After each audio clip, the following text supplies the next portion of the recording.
Assalamualaikum warahmatullahi wabarakatuh. Bismillahirrahmanirrahim. Di sini Umi akan menjelaskan mengenai ketenaga kerjaan, di mana saya sendiri yaitu Umi Fitri Aisyah Harahap. Apa kabar anak-anak? Mari dengar penjelasan saya mengenai tenaga kerja. Tenaga kerja menurut Undang-Undang Nomor 13 adalah setiap orang yang mampu melakukan pekerjaan guna menghasilkan barang atau jasa, baik untuk memenuhi kebutuhan sendiri maupun untuk memenuhi kebutuhan masyarakat. Nah, jenis-jenis tenaga kerja itu ada 3. Yang pertama, tenaga kerja terdidik.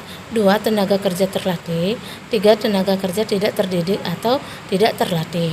Nah, kemudian anak-anak, di sini ada angkatan kerja. Nah, angkatan kerja ada 2 golongan. Pertama angkatan kerja, kedua bukan angkatan kerja. Ya, angkatan kerja itu golongan yang bekerja dan yang sedang mencari bekerja. Sedangkan yang bukan adalah golongan bersekolah, yang mengurus rumah tangga dan sebagai penerima. Nah, itu dia ya anak-anak angkatan kerja. Lalu anak-anak, kita lihat slide berikutnya, yaitu kesempatan kerja. Nah, kesempatan kerja ini adalah jumlah lapangan kerja yang tersedia bagi masyarakat, baik yang telah ditempati maupun jumlah lapangan kerja yang masih kosong, yaitu peminatan tenaga kerja. Kemudian, kesempatan kerja dapat dibedakan menjadi 2 golongan. Yang pertama, kesempatan kerja permanen dan kesempatan kerja temporer. Kemudian anak-anak, mari perhatikan slide berikutnya. Nah, masalah ketenaga kerjaan dan upayanya. Nah, masalah ketenaga kerjaan ada beberapa: rendahnya kualitas, jumlah angkatan yang tidak sebanding, persebaran tenaga kerja yang tidak merata, lalu terjadinya pengangguran. Nah, itulah masalah ketenaga kerjaan. Lalu upayanya apa? Nah, mari kita lihat. Upayanya harus meningkatkan kualitas tenaga kerja itu sendiri menggunakan sistem upah yang tepat dan adil. Jadi upah dan ataupun gaji itu benar-benar harus tepat dan adil bagi yang bekerja. Lalu kita lihat pengangguran.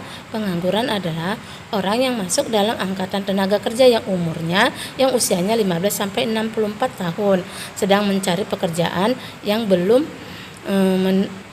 bekerja.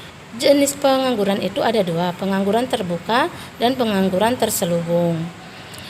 Jangan lupa ya anak-anak, ada 2 jenis pengangguran.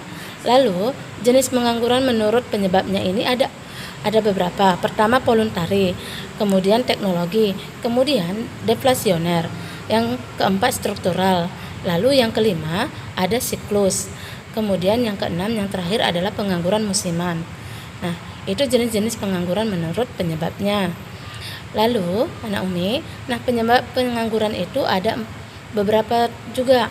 Lihat tekanan demokratis, pertumbuhan ekonomi yang tidak seimbang, kemudian terjadinya PHK dan sebagainya, yaitu sampai keberadaan pasar global itu sendiri. Rumus menghitung tingkat pengangguran. Nah, rumusnya apa? Mari kita lihat. Tingkat pengangguran pada suatu wilayah dapat diukur dengan cara membagi jumlah pengangguran dengan jumlah angkatan kerja. Jadi jangan lupa dibagi. Ini dia rumusnya. Tingkat pengangguran sama dengan jumlah pengangguran dibagi dengan jumlah angkatan kerja dikali 100%.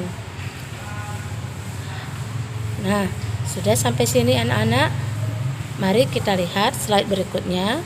Apa yang saya jelaskan? Nah, ini ada tentang dampak pengangguran. Dampaknya itu sangat banyak, menambah beban ketergantungan, menimbul kesulitan yaitu kemiskinan, turunnya pendapatan masyarakat, menghambat pembangunan nasional, yaitu terjadinya kesenjangan, kemudian timbulnya kerawanan sosial pada kejahatan, mempengaruhi pendapatan nasional.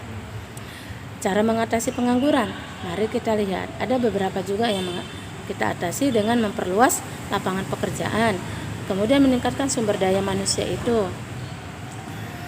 Jadi ada 2 untuk mengatasi pengangguran. Sampai sini dulu penjelasan saya. Assalamualaikum warahmatullahi wabarakatuh. Semoga bermanfaat.